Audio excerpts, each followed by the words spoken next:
Today we're going to talk about contestant contracts for pageants and what questions you need to be asking.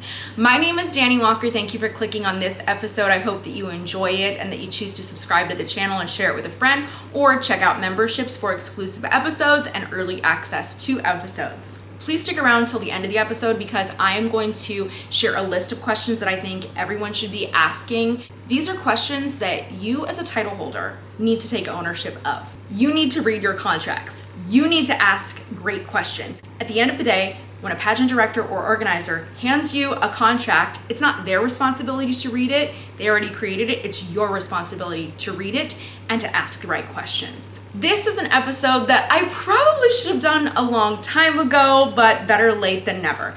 So recently I created an episode about the resignation of Rachel as Miss Grand International 2024. In this episode, when I was reading a lot of comments on it, there were many people who watched the episode and they were upset that maybe I didn't share more personal opinion. They were upset that I wasn't really choosing a side in the episode, and they were upset that I was referring back to the contestant contract. But there are reasons for that.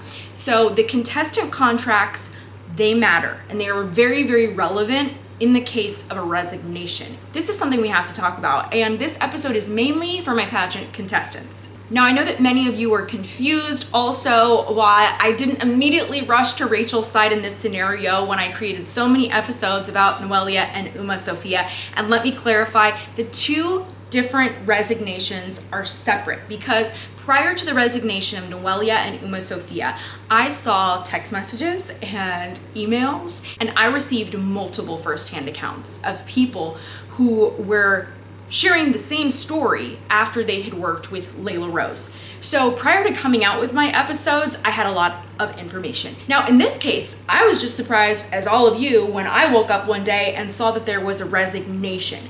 Now, in the terms of Nawat and Rachel, both of them made claims against each other online, but I didn't see anyone actually show me the receipts in either of their claims. When there's a situation like that, I feel like we need to kind of approach it on a case-by-case basis. Not every resignation scenario is the same. I would also say that although I don't believe that any leader or any organizer of a self-proclaimed women's organization or an organization that is meant to empower and inspire women, I really don't believe that leadership should take it lightly when it comes to things like body shaming title holders, contestants, or the way that we are publicly commenting about our title holders and contestants. I think that we need to take that seriously. And so while I would run an organization in a different way, I will say that Nawat doesn't hide his opinions. He does state them very publicly, and we're all very aware of that. And if you're not, it's very easy to do a Google search, and there have been a lot of things that Nawat, I think, says about contestants and title holders that I personally wouldn't say, that I disagree with. But regardless of that, there were still a lot of claims made in this resignation scenario. And I personally feel like maybe both sides could have had elements of truth. I also feel like in these matters, it's really important to separate feelings from fact. I want everybody to keep in mind as well that I have a US perspective on all of these things. I have been a title holder in the US. I have worked as a volunteer and staff member for US pageant organizations. And so that is going to give me a different perspective. On this channel, I've shared about my personal experiences. I've shared about the stories of people who have allowed me to share their stories, or people who have also shared their stories publicly. And I do that in an effort to prepare future contestants, sponsors, and directors for working with XYZ organization. I believe it's fine to work with whatever organization you want to work with, just as long as you have all the information that you need so you know if this organization is going to be the right fit for you, so that hopefully we can prevent future resignations. In the specific reference to a lot of people commenting about the food situation for Rachel, a lot of people said, well, food is a basic necessity and that should be provided for. Well, I actually agree with you. Food is a basic necessity, and in a perfect world, every single pageant organization would take care of 100% of your meals, your accommodations, your wardrobe. But in reality, which is where we live, if you're a title holder, if you're a contestant, if you're a staff member, if you're a volunteer, when you sign a legal agreement with an organization, that organization only has to provide what was agreed upon in that contract or to the standard of the law of the land. A lot of people even commented that discussing meals shouldn't even be a part of a contract. It should just be accepted. And I would love if that were true.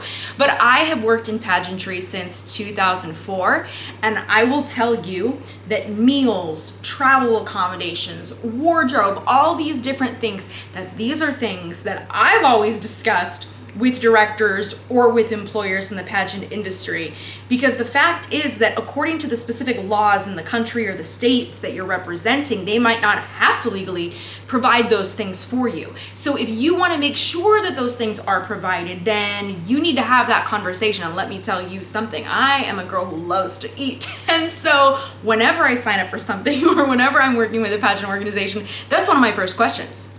What's going on for my meals? How do I get my meals? I always ask that. I'm going to share a few important scenarios for you that are going to demonstrate what has sort of been the norm in the US. It's going to vary, of course, country by country, but I think it's so important that more of us are talking about these experiences openly and being transparent about it so that other contestants can brace themselves for this. For example, during my year as Miss Montana USA, the organization was not responsible for covering all of my meals, all of my travel accommodations, all of my wardrobe. No.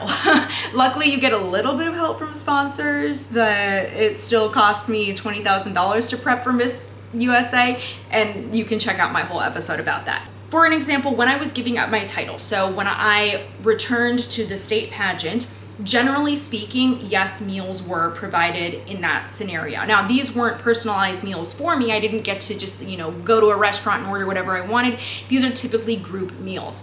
Now, normally there is some sort of vegetarian option that is offered if that's something that affects you. That doesn't personally affect me, but I have noticed that that's usually something that's taken into consideration, not 100% of the time. But I will say that you might not always like these group meals during pageant weekend, and you don't really have a choice unless you do want to cover the price of your own meals. So a group meal might be something as simple as pizza and a salad. It might be sandwiches. It might be a to-go box. There are all sorts of meal situations, and it's typically not a 4-star, 5-star dining experience. It's usually a pretty simple meal. Another scenario is when I was actually traveling as a title holder. So when I went to New York Fashion Week and went to the Miss Universe offices and I went to different shows, the only thing that was facilitated for me in that experience was actually getting a seat at those shows. Other than that, I paid for flight, hotel accommodations, all food, all Ubers, all wardrobe, absolutely everything that came out of pocket for me.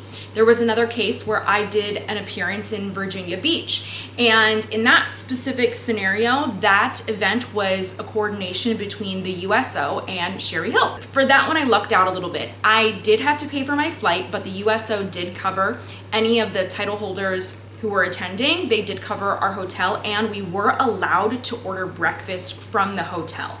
That was an option. It was not a requirement. For that specific event, we did go to, I believe it was a dinner at the aquarium. I remember having that as a meal one day. I can't remember what we ate at the actual fashion show. That might actually be in my vlog. I did of it, so you can actually check out what these events really looked like from a contestant perspective or a title holder perspective. And then the other thing about that is that we also shared rooms. So because I attended with my teen title holder and she was a minor at the time, her grandmother actually accompanied her. So it was me, my teen, her grandmother, and we all shared a hotel room for that. But the only thing that was covered was the hotel and breakfast, and then some meals. I can't remember if the other ones were. Now let's talk about if you're actually working for a pageant organization, and sometimes they treat staff the same way that they treat title holders. It's very common in the US that if you're staying at a hotel that's provided by the pageant, that typically that hotel has some sort of breakfast situation. So that's where you can get your breakfast, but if you want something aside from that, then that would be your responsibility, and the pageant's not going to pay for that for you. Some pageant organizations at some events and on some days may provide group meals, but once again, that is going to limit the options of what you have and what you can choose to eat. So if you don't like it, you can order something and pay out of pocket. Not all organizations are the same, and some actually make it your responsibility to get your meals. And so this was a common scenario that I experienced. So if a hotel that I was staying at had breakfast as an option, then the pageant would only give me $30 per day to split between lunch and dinner expenses. anything that was over $30 per diem, then I would have to pay for that out of pocket. Now, what some employers and pageants would do is before you get to the event, they would actually prepay you for your rate, and included in that rate would be your per diem per day. So from the beginning part of the event, you would have that $30 spend per day if the hotel covered breakfast. Now, if the hotel doesn't cover breakfast, then you would usually get a little bit of a bump for your per diem. You would get 40, I don't really think 45, but maybe $40 per day for 3 meals a day. And that is a really, really tight budget in the US, especially depending on the city that you're working in. It was really, really tough. So you're not eating very well at any of these events. What I would try to do is get breakfast at hotels, spend about $10 on lunch, which would usually mean like a Subway sandwich, which is just a sandwich franchise in the US, or some kind of a more affordable fast food. And then for dinner, have a little bit bigger of a budget, because at the end of the day, I wanted a big meal. Other pageants, though, will wait for you to work the event, and then you will get your per diem worked into your paycheck at the very end. So you actually have to pay out of pocket ahead of time. Then other pageant organizations will actually have you pay out of pocket. They may give you a budget, they may not. They may ask you to just kind of stay within a certain range. And then at the very end of the event, you have to hand over all of your receipts, and then you can get reimbursed for that. So typically that does not include any alcohol or dessert purchases. You can purchase those things on your own, but that'll all come out of pocket. Now, I know that a lot of people also too, they thought that I had no sympathy for Rachel. And of course it's difficult to see when title holders resign. I don't think that a title holder really ever wants to resign. I don't think that after you've worked that hard that you're like, I'm gonna quit halfway through the year, right? It's not an easy decision. But the thing is, I've put out so many warning episodes, and in this case, I haven't seen receipts from either side, so I can't honestly come to the defense of either position here. All I can do with you is share my own personal experiences to give a little bit of perspective, and then also share some information about what you can expect generally in the pageant industry, so that hopefully you can avoid these situations for yourself. The other thing I want to talk about too that is really going to affect your contracts is the law of the country where your organization is based. So generally speaking, let's talk about the US and tax laws and employee contracts. Generally, there are independent contractors, part-time employees, and full-time employees in the US. And for each of those different roles, the employer is required by law to provide certain things. The full-time employee is going to have the most rights and the most privileges. The independent contractor is pretty much only getting a paycheck, unfortunately. So our full-time employee may get things like paid time off and insurance and all of these different benefits, and our part-time employee could be somewhere in the middle. The worst case scenario is being an independent contractor, which is exactly what I am when I'm a staff member. Now, I don't know how every pageant files how they're paying for their title holders, whether they are filing them as a full-time employee, as an independent contractor, etc. So I'm not into the financials of Miss Grand International or Miss USA or all of that stuff, but dependent on how they are filing these title holders in taxes and how they are filing employees, that determines what they actually legally have to provide you, which could include meals, accommodation, wardrobe, travel, etc. And so that's why we need to ask important questions instead of getting into a situation and creating, honestly, a false expectation of what an organization is going to supply to you. Because the other thing that a lot of people don't take into consideration is that they look at one title holder's year and they just assume everybody's year is going to look like that. But what you don't know is that behind the scenes, some of these title holders have resources that others simply don't have. Some of them come from pageant countries that are Sash Factor countries, and they have a ton of support from sponsors and still sometimes from their national organizations. Some of them come from money. So they don't mind self-funding a lot of what you see during their year, but people don't usually talk about this. And so everybody ends up just seeing, the experience of these international title holders and saying like, that is the experience that I want and deserve, and it's what I should get. And it's not as black and white as that, unfortunately. Even being a USA title holder, just a small example. So I was a Pageants Northwest title holder, and there were 4 states in that franchise: Montana, Idaho, Washington, and Oregon. We were all given $5,000, a budget of that, to put towards our Miss USA gown. Anything above $5,000 we had to pay out of pocket. So I had to pay an extra $2,500 out of pocket for my Miss USA gown. Then I got to Miss USA and I found out that there were other states at the time that had my exact same evening gown sponsor, but because of the state that they lived in, because of whatever reason, I really think it's because the sponsor had seen historically that those states had performed better at Miss USA and had more placements and more wins. So because of the state that they were from, they got $7,000 towards their Miss USA dress. And I didn't even know that until Miss USA. And I just thought, well, gosh, no wonder they're getting more placements than all of us in the Pacific Northwest. They have larger budgets. They have more access to coaching and wardrobe and all of these things that do affect your placement at a pageant. They do affect your preparedness. And it's just a bummer. It's a bummer and it's not fair, but life isn't fair. We take what we get, we make the most of it, but I just think that we need to have more of these open conversations so people aren't as disappointed. Now back to the contracts. I don't know the tax laws in Thailand, but depending on how they're filing, Rachel, they might not have to provide a lot of the things that you think that they have to provide or that they should provide.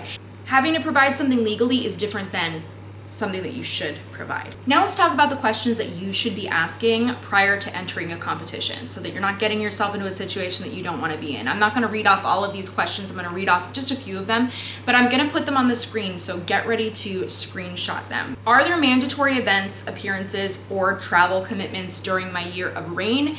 If so, who pays for them? Will I receive a stipend, appearance fees, or per diem? If so, when are those paid out? Monthly, at the beginning of my reign, or at the end of my reign? That's a very important question. Am I allowed to compete in other pageants while I hold this title? Do I have to ask for permission from the organization to attend model castings if I already have an agent? Who owns the rights to my photos and videos during my year of reign? How often am I expected to post on the official social media channels of the organization during my reign? Will I have access to legal counsel before signing my title holder contract? Is there a grace period for reviewing or amending terms of the contract? I do want to close by saying that the purpose of these contracts really should be to not only protect the organization, but to protect the title holder as well. I feel like contract signings are a great time to ask every and any question that you have before starting your year of reign. But ideally, ladies, you should be asking a lot of these questions before even entering the pageant. You should get clarity on these things so that you can make the best choice for you, so that you can decide, is this experience worth it? Does this make the most sense for me? If you ask these questions before you enter a competition, you're gonna save yourself a lot of time, stress, and money. Pageantry has changed, and it's essential that you are not a naive title holder, sponsor, contestant, or employee. Pay attention to the contracts that you sign. Read them thoroughly. If you can have a lawyer overlook them, have a lawyer overlook them. At the bare minimum, you should read it, ask important questions, and then decide if the organization is the best fit for you. I'll quickly say that I am not sharing any legal advice in this episode. I am not a lawyer or an attorney. These are just my personal opinions. But if it's possible for you to have an attorney look over a contract, I would encourage you to do so. The pageant industry is huge. It's continuing to grow, and I wish you the best luck navigating it. If you have any other questions, please leave those in the comments below. Or if you'd like to see any other episodes on the channel, let me know what episodes you'd like to see, and I'll do my best to bring those to you. Until then, thank you for watching, and I hope to see you very soon.